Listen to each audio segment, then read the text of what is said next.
The conference room at Forrester Creations had never held such tension. Bright lights, a line of microphones, and camera crews crowded every corner of the room. Reporters, socialites, investors, and board members whispered anxiously. At the head of the table stood Ridge Forrester, flanked by Eric, Carter, and a very silent Brooke. The stakes were monumental. This wasn't just a press event. This was damage control on a scale no fashion house had faced before. The report prepared by Dr.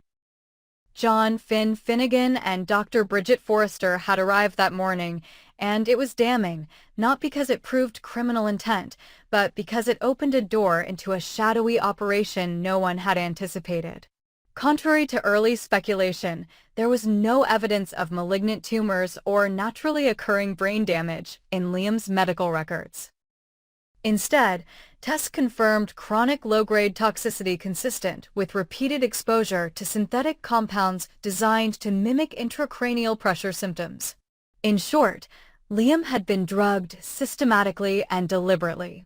The report included something even more explosive, a wire transfer of over $1 million sent from a dummy medical shell corporation linked to Grace Buckingham, funneled to an unnamed accomplice with deep connections to a biomedical supplier in Switzerland.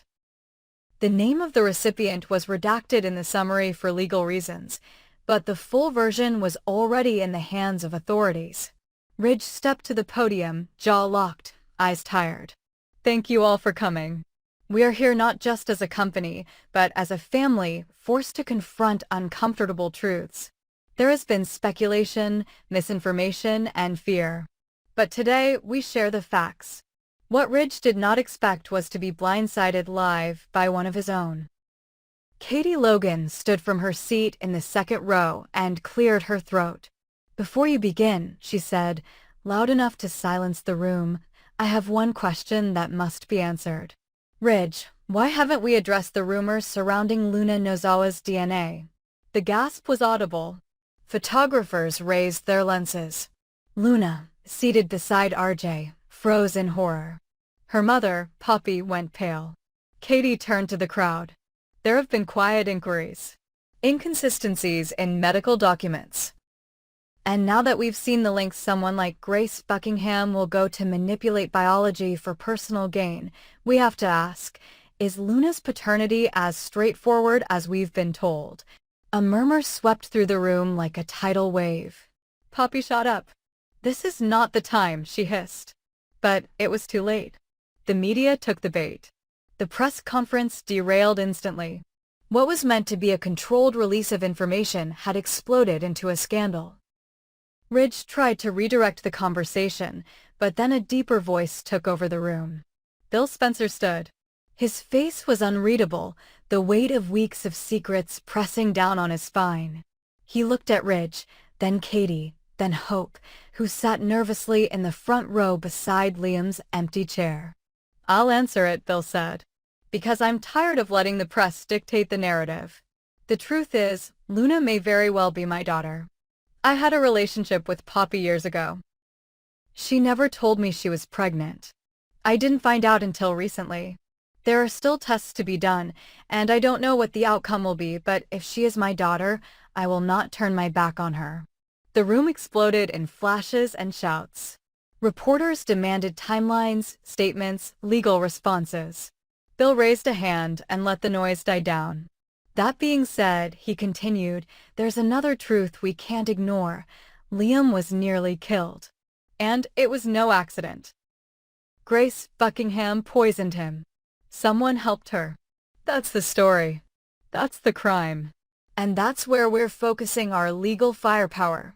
Hope stood next. She held a statement in her hands, voice shaky but clear.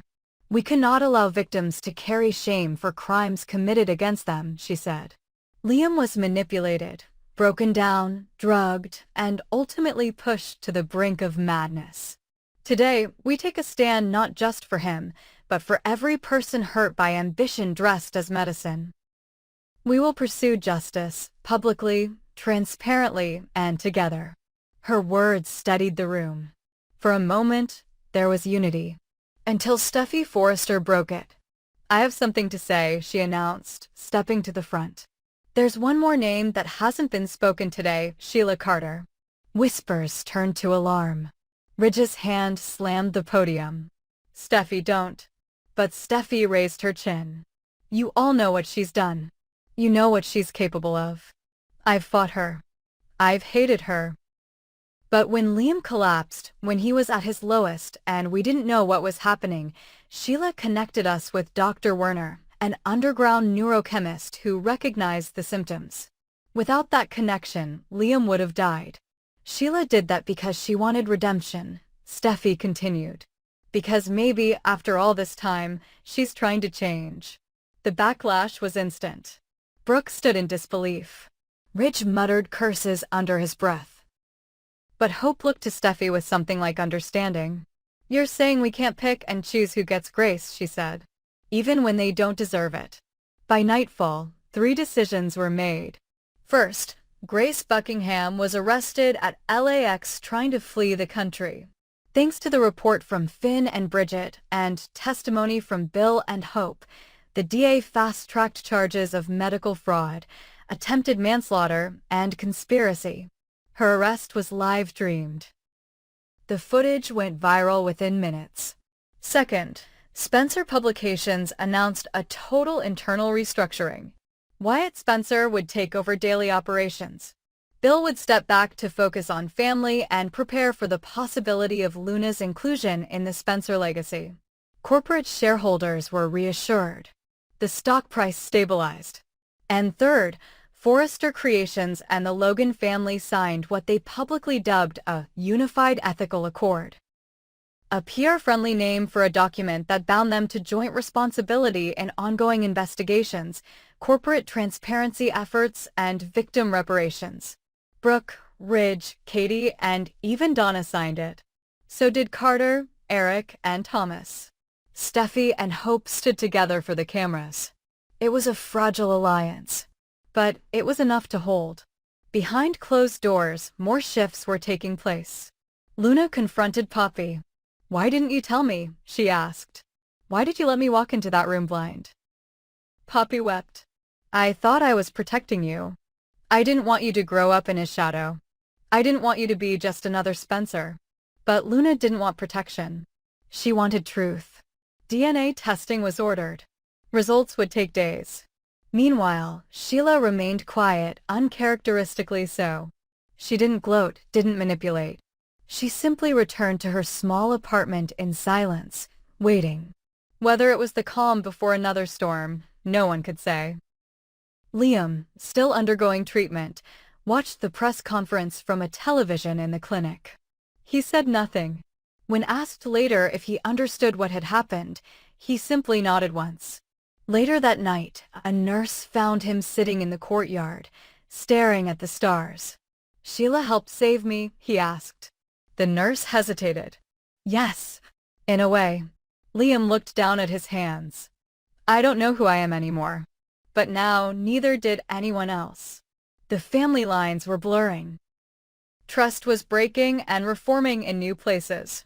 Enemies had become allies. Allies had become suspects. And the future of every major family in Los Angeles now hinged on one truth. The world was watching. The shock came like a thunderclap in the middle of an already fractured night. Grace Buckingham had just made her first real move since her arrest. After hours of silence in her holding cell, she suddenly demanded to speak with her lawyer. Her demeanor changed. Gone was the quiet, cornered woman awaiting trial. In her place was a cold, calculated physician who knew something no one else did. I want access to my personal medical files, she said, staring through the glass at her attorney. There's proof, records, vials, samples, that can clear part of this up. I didn't work alone. Someone else tampered with my formulation. I need time to show it. The request was flagged and routed through the DA's office, which stalled, unsure whether Grace was bluffing or trying to buy time. But it was enough to trigger concern. Ridge was notified. Finn was notified. Then, the message came through. A red alert on the clinic's emergency network. Code Black, patient, Liam Spencer. Status: deceased on arrival.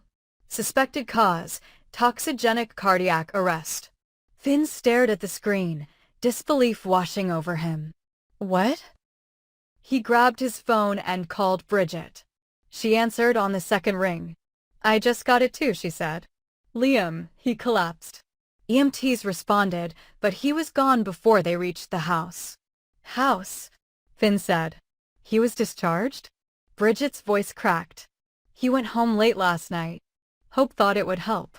He begged. Said he needed to feel like himself again. Finn slammed a fist against the wall. No one cleared that with me.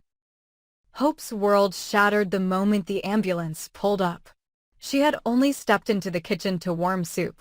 When she returned, Liam was on the couch, slumped, lips blue, eyes wide open and glassy.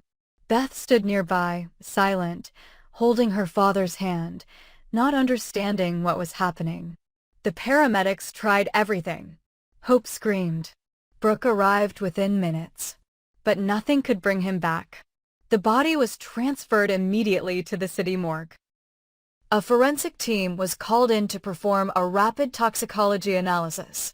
The cause of death was determined within hours: an extreme spike in Liam's bloodstream of ZTX-19, an experimental neurotoxin closely related to a sedative used in certain black market neurological trials.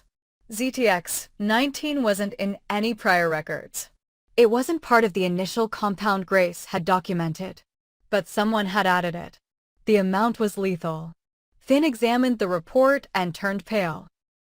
This is an overdose, he told Ridge, who was pacing beside him. This was execution. News traveled fast. The press didn't wait. By noon, Liam's death was the top headline across the country. Spencer's son dead in shocking turn of medical scandal.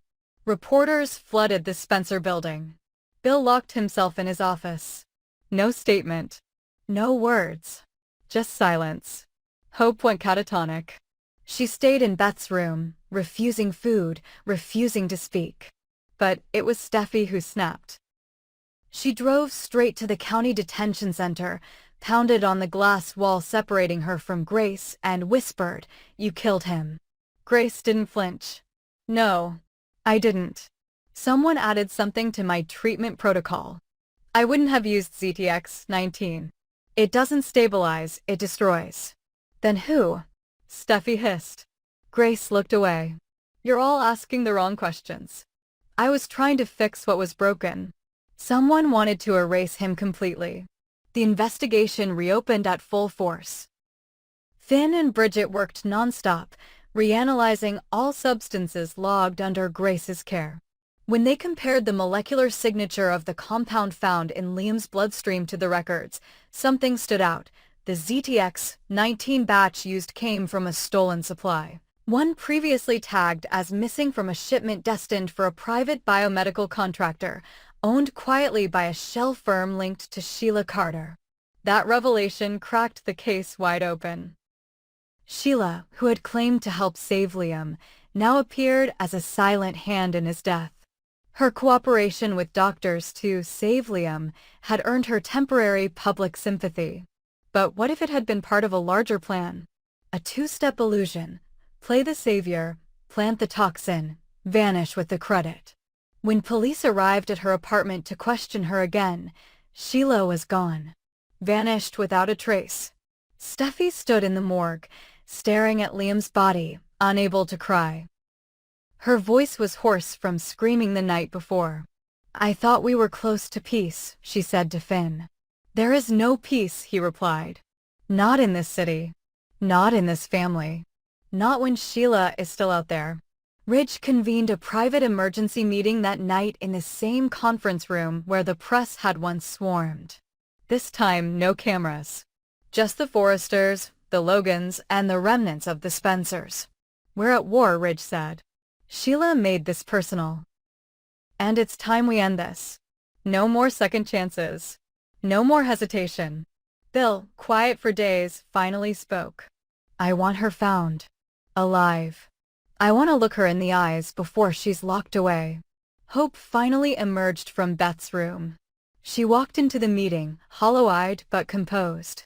"And when we find her," she said, "I want the world to see it. I want the cameras. I want people to know who stole Beth's father from her." Steffi stood beside Hope.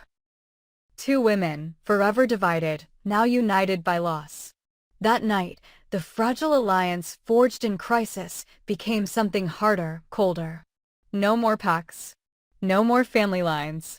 Just one goal: hunt down Sheila Carter. As Liam's funeral approached, his death had shifted everything. Luna's paternity scandal faded. Grace's trial was expedited. And the Forrester-Logan Accord was rewritten not just for corporate ethics, but now with provisions for private investigative efforts. Because Liam Spencer was dead. And someone had to answer for it.